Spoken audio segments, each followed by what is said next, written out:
ये सर्किट दिख रहा है, इसमें जो ये पीला कलर का ये आपको दे रखा है, ये पीला जो येलो आ रहा है, ये है आपका इंडक्टर। क्या है? इंडक्टर। इंडक्टर का मतलब क्या होती है? एक्चुअली में एक सिलेंडर है, ये सिलेंडर लगा है, इस सिलेंडर के ऊपर कॉइल की वायर ऐसे अंदर लपेटी हुई है, इसके अंदर ये जो येलो कलर का दिख रहा है, इसके अंदर कॉपर की वायर ऐसे लपेटी हुई है, तो ये इंडक्टर है। उसके बाद ये जो आपको काले काले कलर के दिख रहे हैं ये दोनों, ये कैपेसिटर है। तो सबसे पहले L मतलब इंडक्टर, फिर C यानी कि ब्लैक कलर के कैपेसिटर, और ये छोटा सा दिख रहा है आपको अलग से ग्रीन कलर का, ये छोटा सा है रजिस्टर। क्या है? रजिस्टर। तो इन तीनों की मदद से हम बनाने वाले हैं LCR सर्किट। सही है? और ये क्या काम करेगा उसके ऊपर बाद में आएंगे, पहले ये समझ लेते हैं कि ये सर्किट आपका 3 चीजों से बन रहा है। इंडक्टर यानी कि जो ऐसी चीज जो ऐसे दिखने में होती है, ऐसे कॉइल जैसी होती है, कॉइल जैसी होती है, और अपने अंदर क्या स्टोर करती है? Magnetic field. मैग्नेटिक फील्ड अपने अंदर स्टोर करती है ये, और हमेशा EMF बनाती रहती है, यानी कि वोल्टेज बनाती रहती है। कैपेसिटर क्या करता रहता है? वैसे तो इसका असली काम होता है चार्ज स्टोर करने का, सही है, पर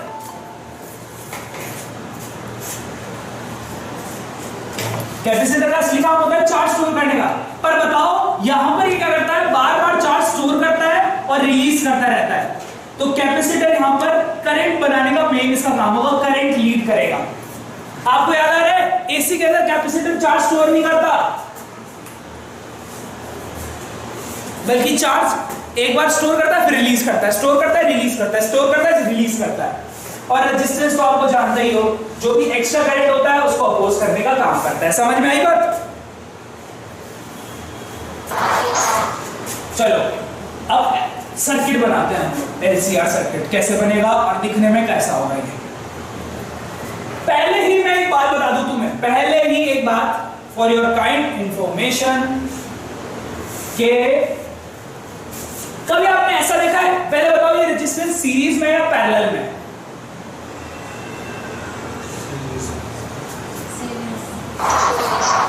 ये तीनों रेजिस्टेंस मैं आपको बता दूं सीरीज में, R1, R2 और R3। बताओ सीरीज में, ठीक है, सीरीज में क्या चीज इन तीनों पे सेम रहती है और क्या चीज अलग रहती है? मेरा क्वेश्चन है ऋषि से। ऋषि, करंट और वोल्टेज में से करंट I यानी कि करंट, V यानी कि वोल्टेज, इन तीनों में से, इन दोनों में से क्या चीज इसमें सेम रहती है और क्या क्या चीज अलग रहती है? मान लो यहाँ 12 वोल्ट है,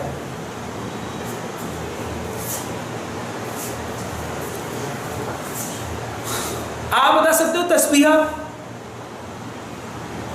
सर करंट सेम रहता है और वोल्टेज डिफरेंट होते हैं। सही कह रहे हो। इन तीनों में वोल्टेज अलग अलग रहती है। मैं बता दूं जिन बच्चों को आइडिया नहीं है, अगर आपका जो करंट बन जाता है, तीनों में सेम करंट जाता है, करंट डिवाइड नहीं होता, तीनों में करंट सेम रहता है, पर तीनों के अंदर जो चेंज करती है वो चेंज करती है वोल्टेज। यहां आती है VR1, यहां आती है VR2 और यहां आती है VR3। तीनों में अलग अलग वोल्ट मीटर लगता है, तीनों में अलग अलग वोल्ट मीटर लगता है। तो आपको पहले बता दूं ये वाली चीज काम आएगी अभी। दूसरी चीज जो काम आएगी वो आएगा वेक्टर की।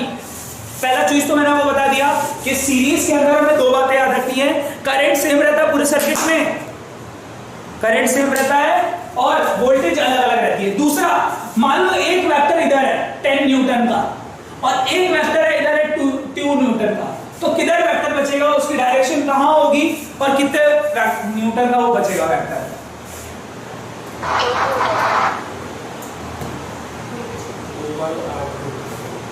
ऊपर की तरफ। ऐसा क्यों हुआ? 10 न्यूटन में से 2 माइनस कर दिए तो इतना वेक्टर बचा। 10 में से आपने 2 हटा दिए तो इतना ही बचा 8 न्यूटन का। सही आया समझ में? सही है, चलो देखते हैं। अब तुम्हें 2 वेक्टर के बारे में पता लग गया, चलो अच्छी बात है। फिर अब बड़ा सा एक सीरीज सर्किट एलसीआर सर्किट बनाते हैं, बड़ा सा बहुत बड़ा बनाएंगे। आपका एक पेज में आप जानते हो एक होता है पोर्ट्रेट लैंडस्केप मोड, ऐसा बनाओ, ऊपर हेडिंग डालो एलसीआर सर्किट इसमें, और पोर्ट्रेट मोड में बनाएंगे हम। सही है बच्चे लोग? बिल्कुल ही हाँ ठीक है, ऐसे बना दो सर्किट, ऐसे बना लेना। तैयार हो सर्किट बनाने के लिए? सबसे पहले मैंने बनाया, देखो रेजिस्टेंस, क्या बनाया? रेजिस्टेंस। उसके बाद मैंने लगाया, क्या है ये? कैपेसिटर। और उसके बाद मैंने ये क्या लगाया है?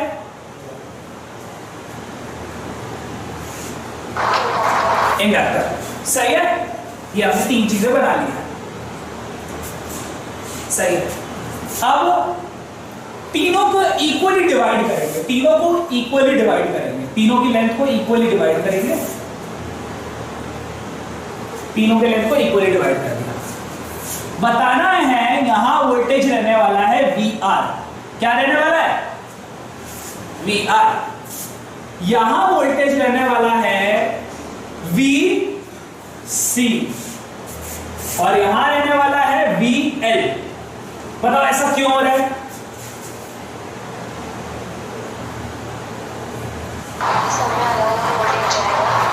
सब में अलग अलग वोल्टेज आएगा। अब ये A पॉइंट और ये B पॉइंट, अब A और B पॉइंट को हम जोड़ देंगे किसके साथ? एक क्या है ये? AC source.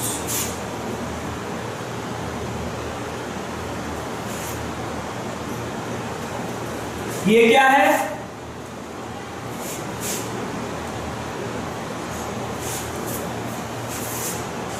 स्विच। बना लिया ये? अरे यार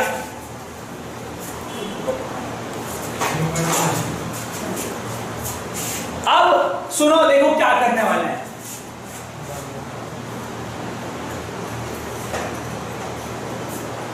देखो दिख रहा है ना तुम लोगों को? ठीक है, ये है आपका VR।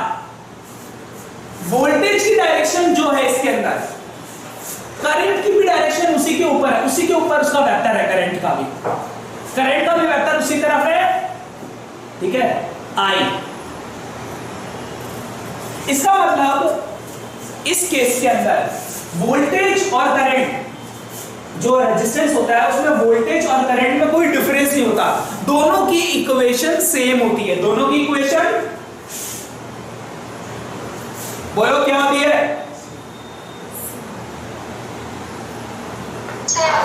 सेम।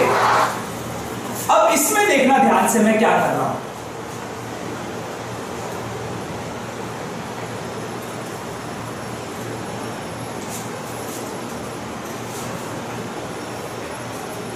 ऊपर का वेक्टर है करंट, ऊपर का वेक्टर क्या है?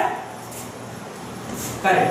नीचे का एक छोटू वेक्टर, एकदम छोटा सा वेक्टर है नीचे की तरफ, वो है VC, वोल्टेज इन कैपेसिटर। इसका वेक्टर नीचे बनाना।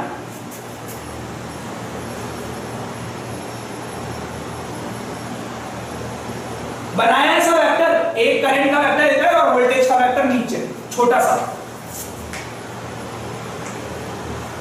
इसे बोला था बड़ा बनाना है क्योंकि ये सब चीजें आनी चाहिए। बच्चे लोग, ऊपर करंट का वेक्टर, इसमें भी करंट यहीं, इसमें देखो कैसे बनाएंगे। करंट तो एक्स एक ही एक्सिस में रखो और बड़ा सा वेक्टर ऊपर वोल्टेज का VL। ये बहुत बड़ी चीज बता रही है, तीनों ही बहुत बड़ी बड़ी चीजें दिखा रही है। ठीक है कुणाल, इसका मतलब क्या है? कुणाल इसका मतलब क्या है? वोल्टेज और करंट की डायरेक्शन सेम सेम होती है रेजिस्टेंस में। तो इसका मतलब और इन दोनों का मतलब बता सकते हो कुणाल? कुणाल की KUNL। Yes sir. कुणाल मुझे बताओ, यहां पे करंट एक्स एक्सिस में है और ये नीचे क्यों आया है कैपेसिटर का वोल्टेज, और इसमें ऊपर क्यों आया, इधर क्यों आया?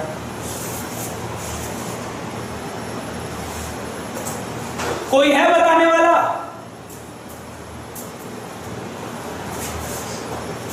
सर जो उसमें हीट कर रहे हैं वो पॉजिटिव में जाएगा। कुछ खास बात समझ में नहीं आई। सर जैसे कैपेसिटर के अंदर करंट लीक करते हैं तो उसके अंदर हमने वोल्टेज छोटा दिखाया और नेगेटिव में दिखाया, और इंडक्टर के अंदर वोल्टेज बड़ा दिखाया, पॉजिटिव में दिखाया। चलो सही है, थोड़ा तो आपका बात सही है। तो इतना नेट इसमें देखो, आपको ऐसे दिखाना है कि इसके अंदर वोल्टेज से आगे रहता है करंट, वोल्टेज से आगे रहता है करंट, और इसके अंदर वोल्टेज से आगे रहता है करंट, और यहां वोल्टेज आगे रहता है।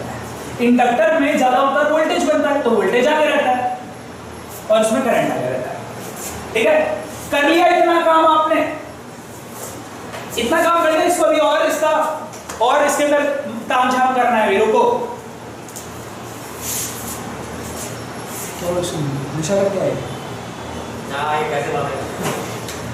इसके आगे से इसमें ऐसे कर दिया।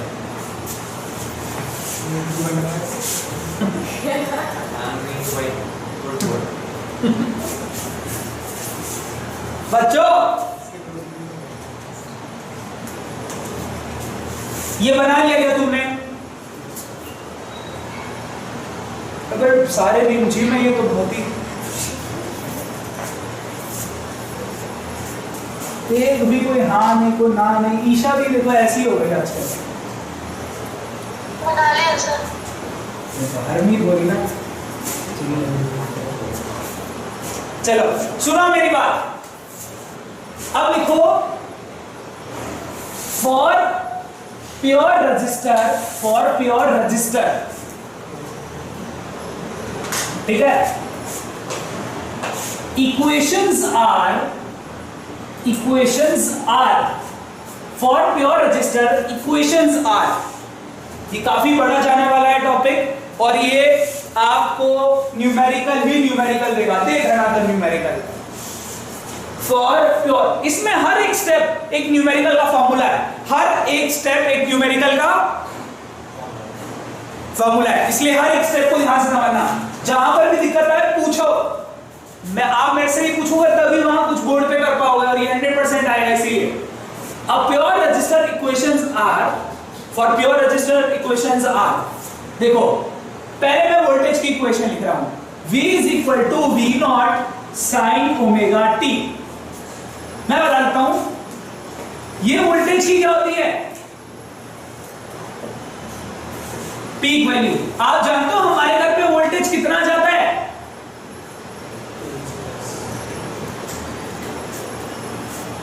कितना जाता है? सही है। और आरएमएस मतलब जो रूट मीन स्क्वायर रहता है, जो आरएमएस रहता है वो हमारे घर पे रहता है 220 से 240 के बीच में, मतलब इसी के बीच में हमारे घर पे चलता रहता है, 220 240 के बीच में बोलते हैं ना, 220 वोल्ट 240 वोल्ट, तो आरएमएस ये चलता रहता है 220 से 240 तक। ठीक है, गांव में थोड़ा और अलग होता है, थोड़ा दूसरे जो कम डेवलप क्या होता है, कम डेवलप सिटीज है उसमें अलग रहता है पीक वॉल्यूम। ये रेजिस्टेंस की इक्वेशन है, ठीक है। और करंट की इक्वेशन होती है I is equal to I naught sin omega T, ठीक है, and I is equal to V naught R, V naught by R sin omega T. ये दो इक्वेशन दिमाग में रखनी होगी।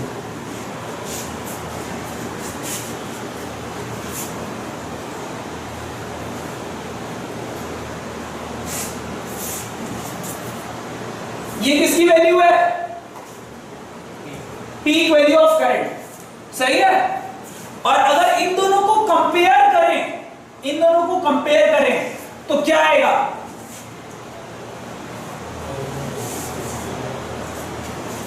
I naught is equal to V naught upon sine से sine कट जाएगा, ये से ये कट जाएगा, ये इसके इक्वल आ जाएगा।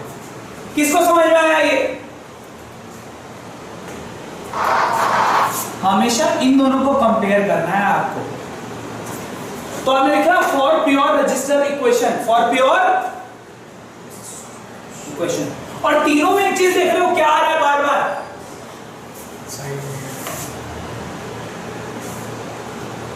Sign omega t, sine omega t, sine omega t. लिखा तुमने तीनों इक्वेशन लिख ली। ऑन कंपेयरिंग हमें ये मिला। मिटाऊं अब? Yes, sir. चलो ऑन कंपेयरिंग,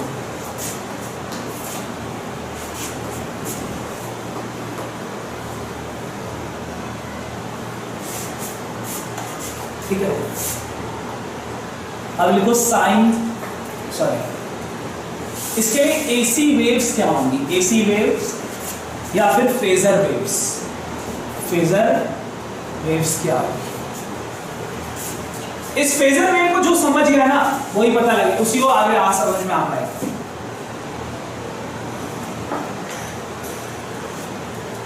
ये एक वेव बनाओ, इसे बोलेंगे वोल्टेज की वेव, वोल्टेज ईएमएफ की वेव।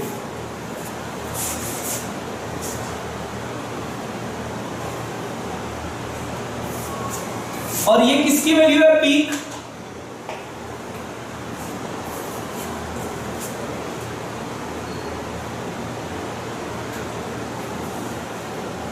बनाई वोल्टेज की वेव बच्चों? Yes, sir. सही है। अब देखना जो मैं करंट की वेव बनाने वाला हूं, ध्यान से देखना करंट की वेव।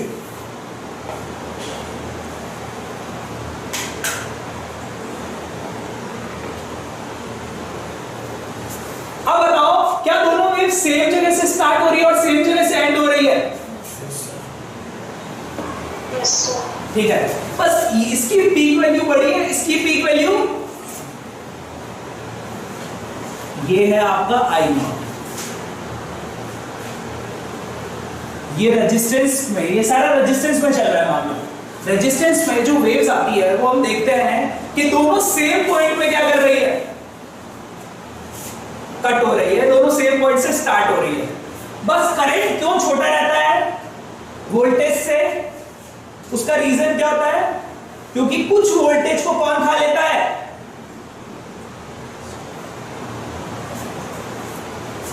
कुछ वोल्टेज को कौन खा लेता है? अगर आपसे कोई पूछे हमेशा वोल्टेज बड़ा क्यों रहता है करंट से? क्या हमारे घर में 220 वोल्ट आ रही है तो क्या उसका 220 एम्पियर करंट बन सकता है सेम टू सेम? पता है करंट कहीं 50 से 60 एम्पियर के आसपास बनता है। तो बाकी वो जो वोल्टेज है 220 में 220 करंट बनना चाहिए, तो बाकी की वोल्टेज कहां खत्म हो रही है? किसमें खत्म हो रही है? Resistance.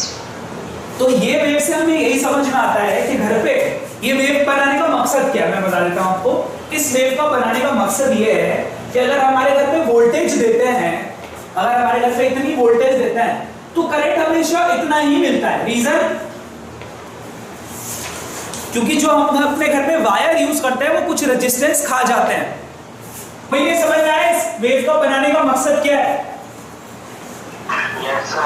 इसका मकसद ये है कि हमारे घर में ये ऊपर वाली वोल्टेज जा रही है तो करंट उसी डायरेक्शन में चलता है, सेम टू सेम। करंट बिल्कुल वैसा ही चलता है पर थोड़ा चलता है, मतलब उतना वेव नहीं बना पा सकता, करंट थोड़ी वेव बनाता है। रीजन क्या है कि अगर प्योर रेजिस्टेंस है, प्योर क्या है? रेजिस्टेंस, तो थोड़ी करंट को कम कर देता है। ठीक है, और बताओ इस लाइन का मतलब क्या है? जिस डायरेक्शन में वोल्टेज चलता है उसी डायरेक्शन में क्या चलता है? करंट। तो इसलिए दोनों का वेक्टर एकदम एक के ऊपर एक आया, एक के ऊपर एक। चलो अच्छी बात है। अब हम आते हैं फॉर प्योर, किसके लिए? फॉर प्योर क्या? रेजिस्टेंस के बाद क्या लगाया था हमने? रेजिस्टेंस के बाद हमने कैपेसिटर लगाया था। तो कैपेसिटर पे आते हैं। प्योर करते चलना, ये समझते चलना। और हर वेव का मतलब क्या नाम है इसका? वनीशा।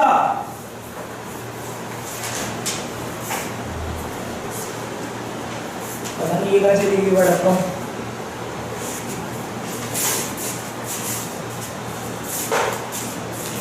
स्कूल की तरह समझ रखा है। अभी देखो एक नाम हुआ, वो देखते आता है कि नहीं। ऋषभ,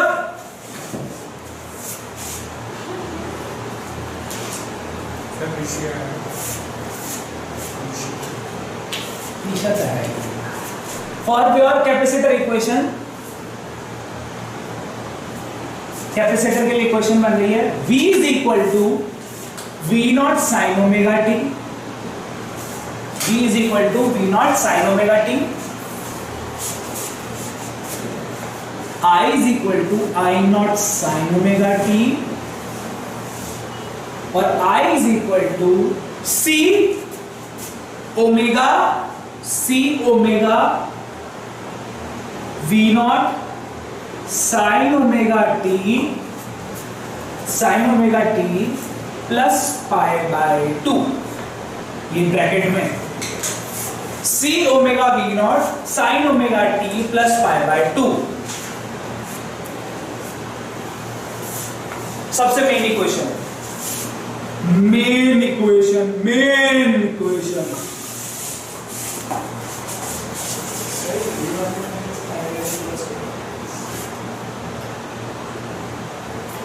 इसमें वोल्टेज को लीड करता है ना, इसको कैपेसिटर में करंट लीड करता है, उसमें लीड नहीं कर रहा। मेन इक्वेशन इसको ऐसे लोग बड़ा बड़ा लिखते हैं, I is equal to C omega V naught sine omega t plus pi by 2। ऐसे बड़ा बड़ा लिखते हैं, तब याद हो जाता है। किसी भी चीज को याद रखने का तरीका मैं आपको बता देता हूं। बड़ा बड़ा लिखो, सही में ये तरीका होता है, बड़ा बड़ा। C omega V naught sine omega T आया कहां से? पहले तो वो आता था पेपर में कि आया कहां से, पर आजकल तो बच्चे याद यही डायरेक्ट याद कर लेते हैं। इसको लाने का पीछे रीजन है, उसके लिए मैथ्स का रीजन है। मैथ्स उसके लिए बहुत बड़ी क्या है? मैथ्स लगी है। चलो अगर तुम लोगों को मैथ्स सीखनी है तो मैं बता देता हूं कि उसके लिए क्या इन्होंने करा है। ये सब कुछ लाने के लिए उन्होंने बहुत बड़ी कुर्बानियां दी है। एक्चुअली में एक फॉर्मूला होता है, V इज इक्वल टू क्या होता है, कैपेसिटर क्या होता है? Q equal to C। सुना है ये फॉर्मूला? Yes sir. ठीक है, Q इक्वल टू C। और यहां पर हम क्या करते हैं फिर? C इज इक्वल टू होता है dq बाय, इसको नीचे ले जाते हैं और क्या कर दिया इन लोगों ने? सुना है कभी डिफरेंशिएशन वगैरह?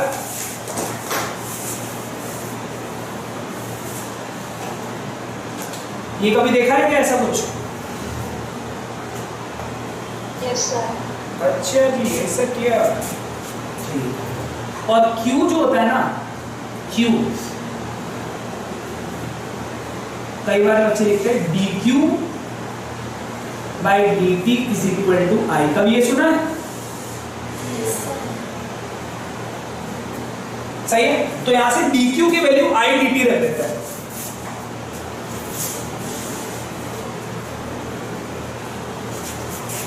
चलो तो मैं बता देता हूं। Q होता है, Q क्या होता है हमारा di/dt। चलो अगर मैं यहाँ वैल्यू डालता हूँ I की, सर डायरेक्टली करता है Q = dy/dt। यहाँ I की वैल्यू क्या है I0 sin ओमेगा t। तो डिफरेंशिएशन करो जरा, I0 बाहर आ जाएगा, dy/dt वैसे ही रहेगा, साइन का क्या हो जाएगा साइन I वैसे रहेगा, साइन का होता है cos omega t, sine t का cos ओमेगा t होता है, पर ये साइन ओमेगा t है तो इनटू ओमेगा कर देते हैं। आया समझ में? Yes sir. ठीक है, और I की वैल्यू, इस I को तो आप जानते ही हो, तो हमारे क्या आ गया Q = V0, वहां से ये ओमेगा आता है, वहां से ये ओमेगा आता है, फिर Q = CV तो होता ही है, Q = CV होता है, तो Q की वैल्यू यहां डाल दी उन्होंने, ये पूरी वैल्यू, फिर कंपैरिजन करके ये सारी इक्वेशन आती है। पर ये सब अब तुम्हें नहीं करना, अब तुम्हें डायरेक्ट ये इक्वेशन याद रखनी पड़ती है, जिसके according I = C omega V0। अब जरा इनको आपस में कंपेयर करो, इस वाली टर्म को इससे कंपेयर करो और साइन को इससे कंपेयर करो।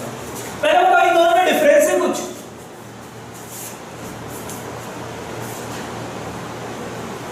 उसे बोलते हैं फेज। क्या बोलते हैं?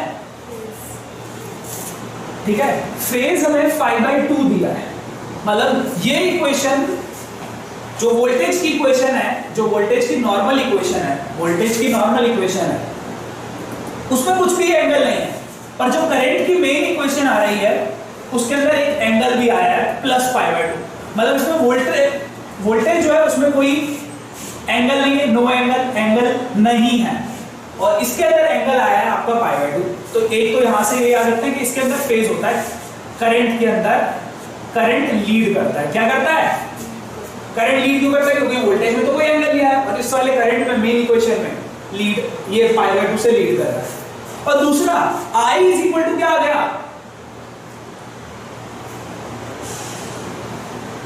I = आ गया C ओमेगा V0।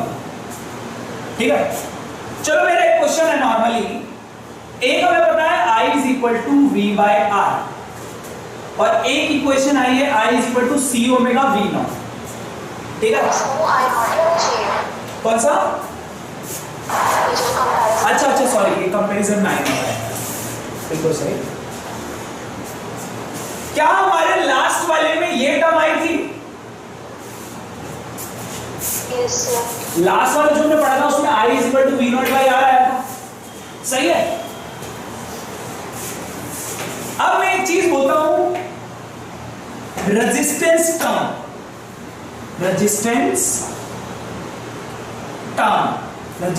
टर्म बोलते हैं एक वर्ड कि इस, देखो इसके अंदर तुम्हें रेजिस्टेंस ढूंढना है, इसके अंदर तुम्हें क्या ढूंढना है? इस इक्वेशन में तो देखो I का I है, V का V है, पर यहां R है, यहां पर ये कुछ है। अब इसको कैसे भी करके रेजिस्टेंस कैसे बनाएं, बड़ी कंफ्यूजन रहती है। अब देखो मैं एक काम करूंगा, तुम लोग थोड़ा दिमाग लगाना कि रेजिस्टेंस टर्म सर कैसे फाइंड कर रहे हैं। रेजिस्टेंस टर्म क्या, इसको हम ऐसे लिख सकते हैं, ज्योतिका है, ज्योतिका ये दोनों सेम टर्म है या नहीं? सेम चीजें हैं कि नहीं? क्यों? एक्चुअली मेरा 1/C ओमेगा है, तो क्या ये वापस ऊपर चला जाएगा? निहारिका आपका क्या कहना है कि जो दोनों को कंपेयर करा, इन दोनों को कंपेयर करा और इसको अब नीचे ले जाने के लिए, अब हमें पता है कि हमने ओम का बहुत बार पढ़ा है, V = IR होता है, होता है। तो अगर हम थोड़ा दिमाग लगाएं, V equal to I R और I is equal to V by R, तो V के नीचे जो भी होता है ना वो सारा क्या होता है? V resistance. आप देखो ध्यान से सुनो, इस पूरे को यहां पर ऐसे से गोल टक टक टक टक टक टक टक टक टक करो और इसको लेंगे आप रेजिस्टेंस का दूसरा नाम लिख रहा हूं मैं। क्या लिखा है मैंने नाम ज्योतिका? Current opposing factor. सही।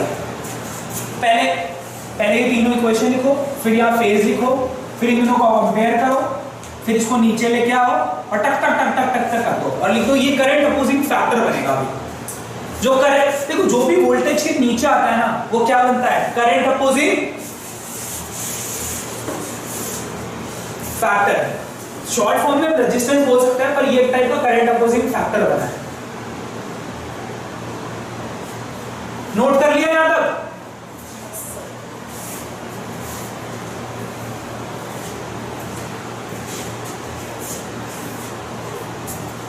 अब जो ये करंट अपोजिंग फैक्टर है इसकी यूनिट क्या होगी? ओम। क्या होगी?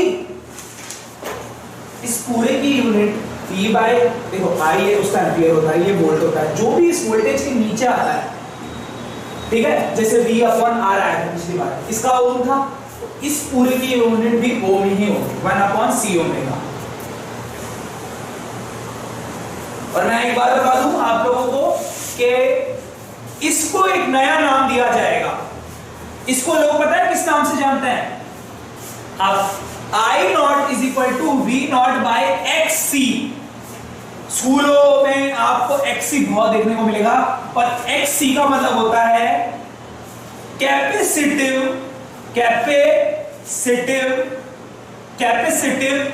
रिएक्टेंस, और इसकी यूनिट ओम ही होती है। Unit is equal two ohm. इस पूरे को हमने V अपॉन XC लिख दिया, XC, और ये XC है कैपेसिटिव रिएक्टेंस। जैसे ये रेजिस्टेंस था वैसे इसका नाम है कैपेसिटिव रिएक्टेंस, करंट को अपोज करने वाला फैक्टर।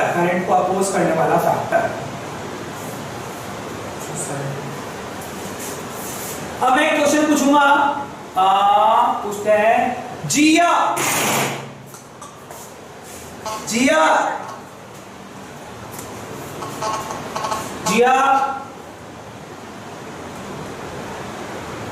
आवाज ही नहीं आ रही इसकी।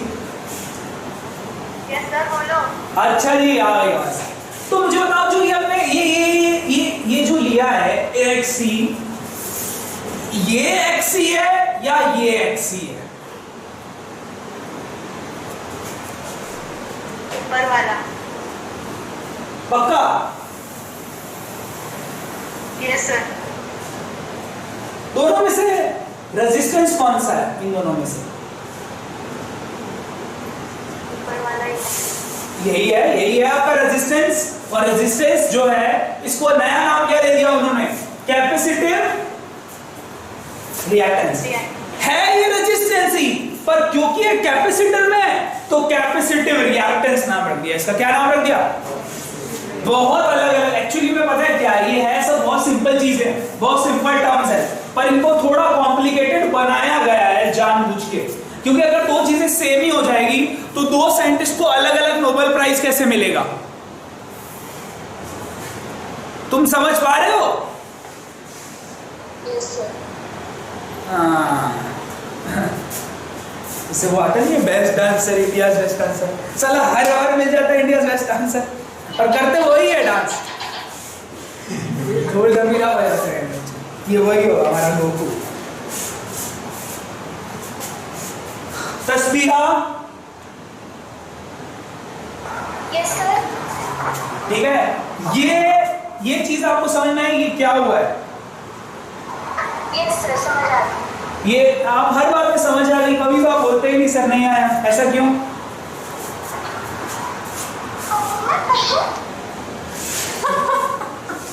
पीछे कार्टून चला रही है ये, वाह। छोटी बहन है शायद इसकी, बड़ी क्यूट है।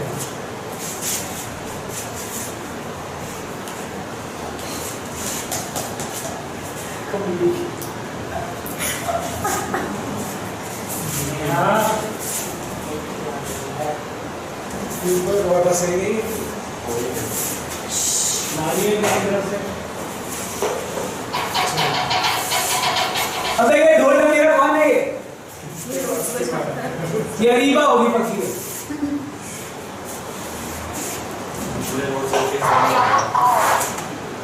अरीबा, कुछ मैं आपको थोड़ा बताना चाहूंगा। मान लो यहां XC है और यहां ओमेगा है, यानी कि फ्रीक्वेंसी है, एंगुलर फ्रीक्वेंसी, ठीक है। XC इनवर्सली प्रोपोर्शनल है ओमेगा के, या XC डायरेक्टली प्रोपोर्शनल है ओमेगा, क्योंकि XC is equal to 1 by omega C होता है।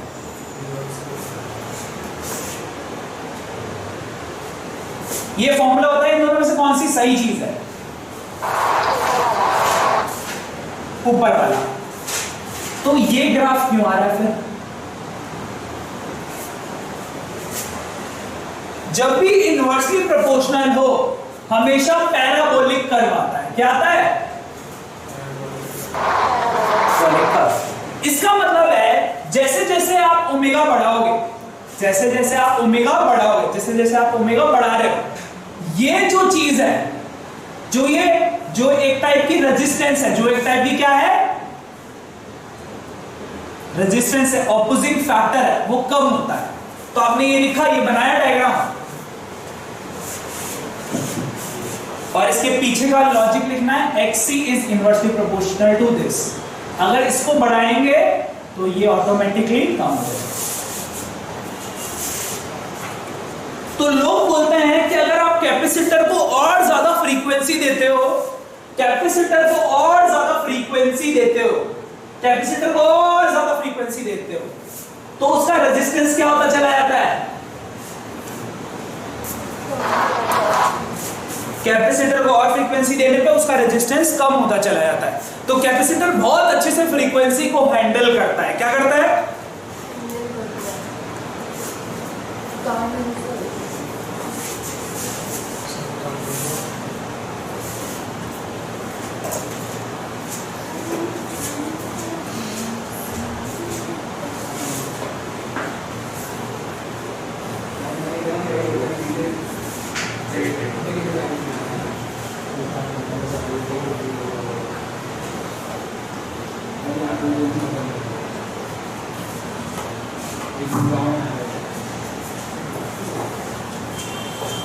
कोई दिक्कत?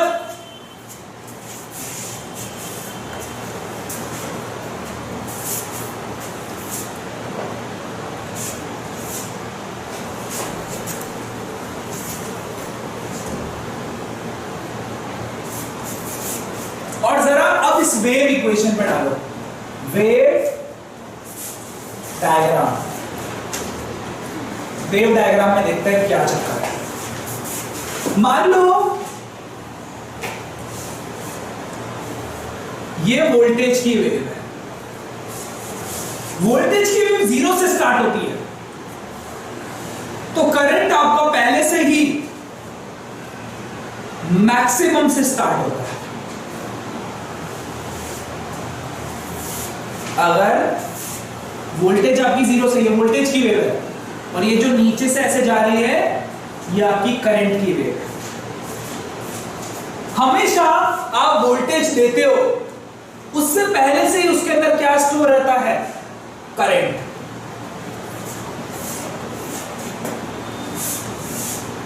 वोल्टेज 0 पे और करंट पहले से ही मैक्सिमम पे चलता है। ये आपका यहां से आता है, ये I0 है, ये आपका I0 है, और ये आपका, तो जब वोल्टेज 0 होती है करंट पहले से ही मैक्सिमम पे रहता है। At t equal to 0 second, जब टाइम 0 सेकेंड है तो voltage equal to 0 I is equal to maximum I naught पे।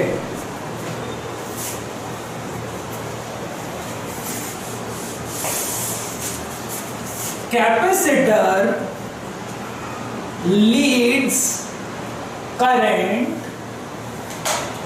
Capacitor leads current by 90 degree और pi by 2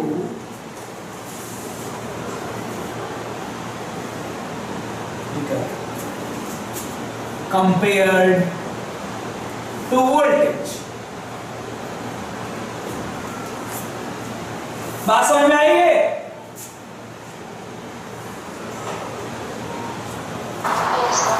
इसलिए अगर यहां करंट ऐसे है, करंट की इधर है, तो हमेशा वोल्टेज उससे पीछे ही रहेगा। करंट अगर आगे है ऐसे तो वोल्टेज पीछे ही रहेगा, ठीक है। ये करंट है तो वोल्टेज उससे पीछे ही रहेगा 90 डिग्री से। ये वोल्टेज है वी सी, वी सी। आई बात समझ में? Yes, sir.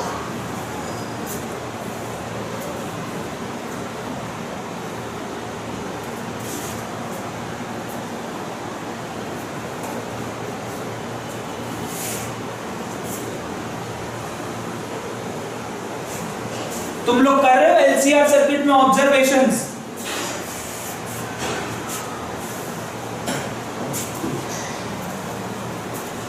हमने सी की भी ऑब्जर्वेशन कर ली।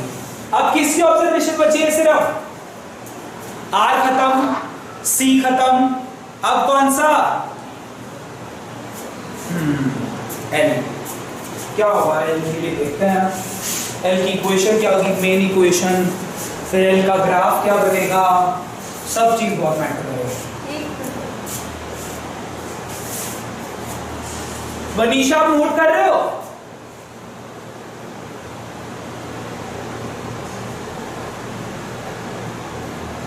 Niharika? Yes, sir.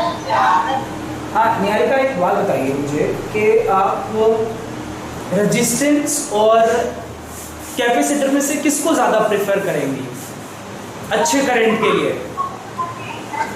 Capacitor, sir. Capacitor को प्रेफर करेंगी।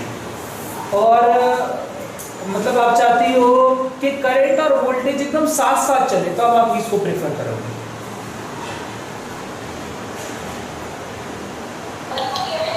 Resistor. दोनों साथ साथ चले, ठीक है। दोनों का एंगल सेम चले, दोनों मतलब साथ में ही बने और साथ में ही खत्म हो, ठीक है। फिर अब पढ़ेंगे for pure inductor equations are.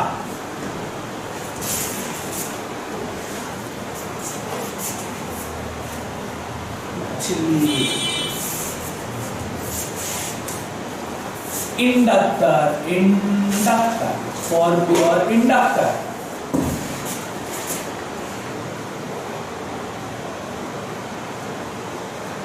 V is equal to V naught sin omega t, I is equal to I naught sin omega t, और I is equal to, ये जो हम लिखते हैं हमेशा नॉर्मल इक्वेशन होती है।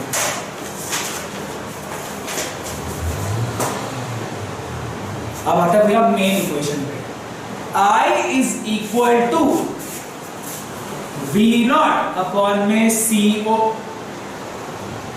एल ओमेगा,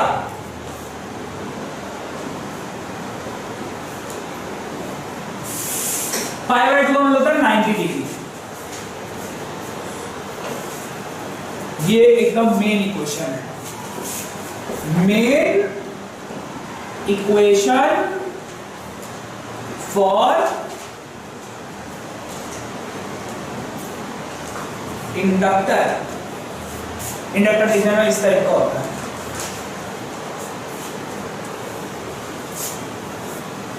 पिछली बार डिफरेंशिएशन हुआ था, इस बार इंटीग्रेशन की वजह से ओमेगा नीचे आया है। इसकी इंटीग्रेशन से प्रूफ होती है, पर 2 सिर्फ कितनी याद रखनी है। अब कोई बताएगा कि किस किस को कंपेयर करेंगे?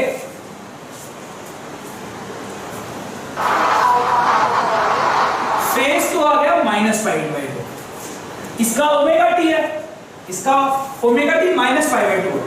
इसका मतलब इसमें करंट लैग कर रहा है, करंट लैग कर रहा है। लैग माइनस का मतलब देखो ये ओमेगा टी को, ये माइनस पाई बाई 2 है, इसका मतलब इसमें करंट लैग कर रहा है बाय 90 डिग्री और पाई बाय 2।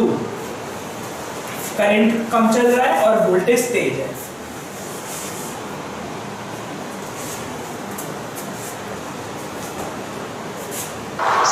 हाँ सो हम इंडक्टर में वोल्टेज की टर्म्स में शो नहीं करते इक्वेशन को।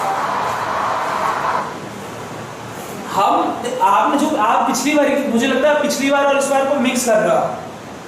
नहीं सर, जैसे कैपेसिटर के अंदर करंट लीड कर दे तो उसमें आई की फॉर्म में दिखाते हैं, और इसके अंदर वोल्टेज लीड करे तो वोल्टेज की फॉर्म में नहीं दिखाएगी। मैं आपको बता, इसका रीजन है ना बच्चे, क्योंकि अभी हम कौन सा सीरीज सर्किट पढ़ रहे हैं, तो उसमें वोल्टेज तो सेम ही रहेगा ना, तो हमें वोल्टेज में ही जो चेंज करना है वो सब वोल्टेज, सॉरी इसके अंदर सारा चेंज जो हमें करके दिखाना है वो करंट में दिखाना है। Okay sir. हाँ, इस केस के अंदर हमें सारा चेंज करंट में ही दिखाना है, ठीक है। कुछ बच्चे पता क्या करते हैं, यहाँ आप चाहो तो यहाँ से ये माइनस पाई बाई 2 हटा के उधर प्लस लगा दो वोल्टेज में, पर बात तो वही रहेगी कि करंट पीछे रहेगा, वोल्टेज आगे रहेगा। तो हम लोग सारा करंट में ही दिखा रहे हैं वहां पर। अब इसको और इसको कंपेयर करें तो क्या आएगा,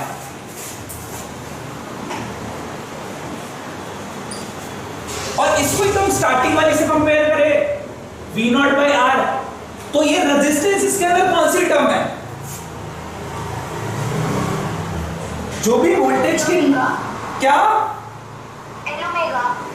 एल ओमेगा, ये कौन बोला, सर मैं क्या तस्वीर, ओ माय गॉड।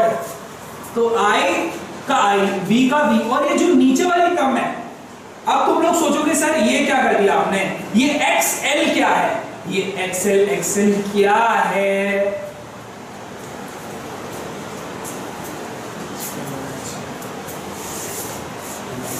ऋषभ है नहीं पर मैं उसका ऐसे नाम ले लेता हूं। ऋषभ बोल रहा है सर XL मतलब एक्स्ट्रा लार्ज।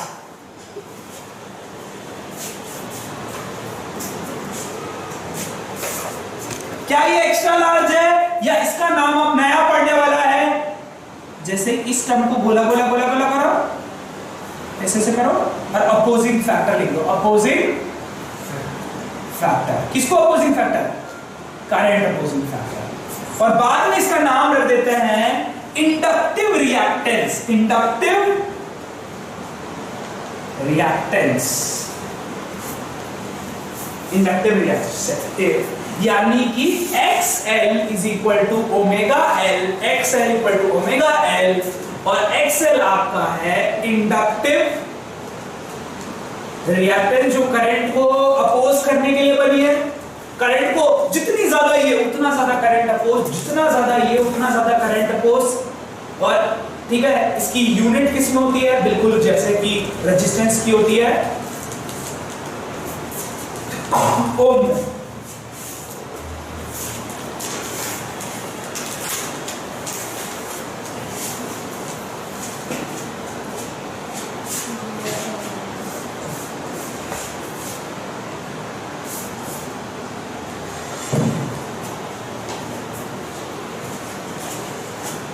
आ रही बात समझ में,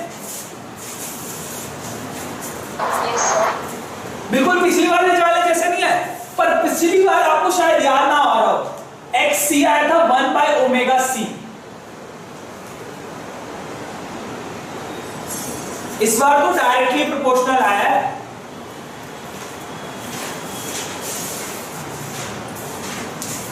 निहारिका आपको इसको देख के क्या लगता है, निहारिका इसको देख के क्या लगता है, क्या इंडक्टर की पावर बढ़ेगी, क्या इंडक्टर की पावर बढ़ेगी तो क्या रेजिस्टेंस भी बढ़ेगा। Yes sir. ये और आयुषी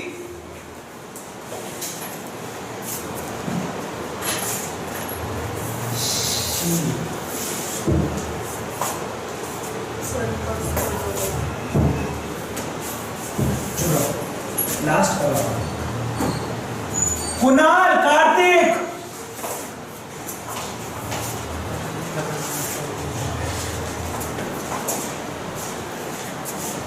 कोई भी नहीं है। मीर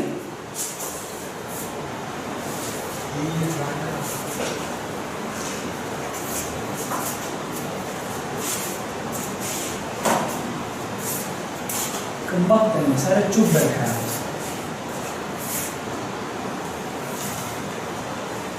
ये अगर वोल्टेज है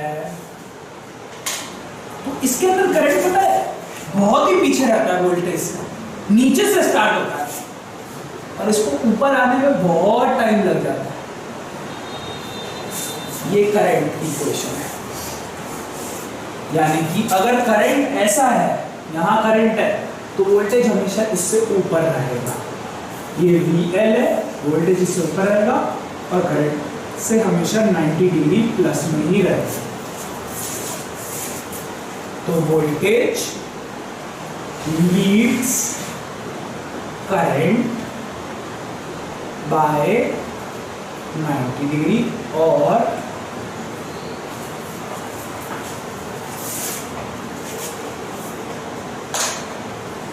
शायद कोई बच्चा ये बता दे एक्सेल और ओमेगा के बीच में कैसा रिलेशन है। इन तीनों में से क्या है, पहली, दूसरी या तीसरी?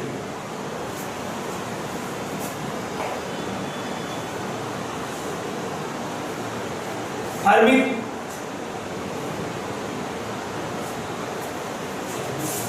हरमीत तो यस सर। आपको क्या लगता है XL is equal to omega L था, तो एक्स ही तो डायरेक्टली प्रोपोर्शनल है एल के। Yes sir. तो क्या है, सीधी डायरेक्टली प्रोपोर्शनल वाली, कांस्टेंट वाली या इनवर्सली वाली? सर फर्स्ट वाली। Very nice.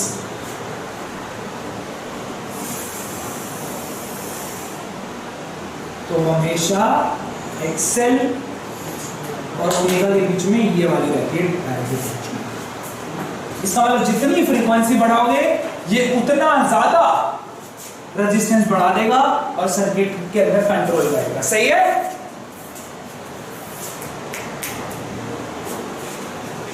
हाँ, आई होप आपको क्लियर हो रहा होगा ये सारी चीजें।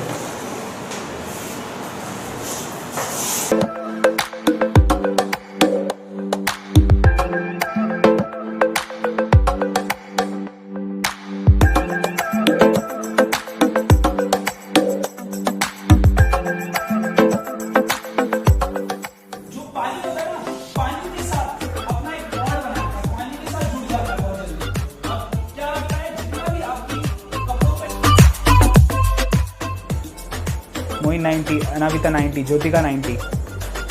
सारे हमेशा याद होनी चाहिए जो डिवाइड पहली बार। उसके बाद उस वायर को आपको इस शेप में किसी सिलेंडर से, मैं ऐसे बोलूंगा हर्षिता, हर्षिता बोलो।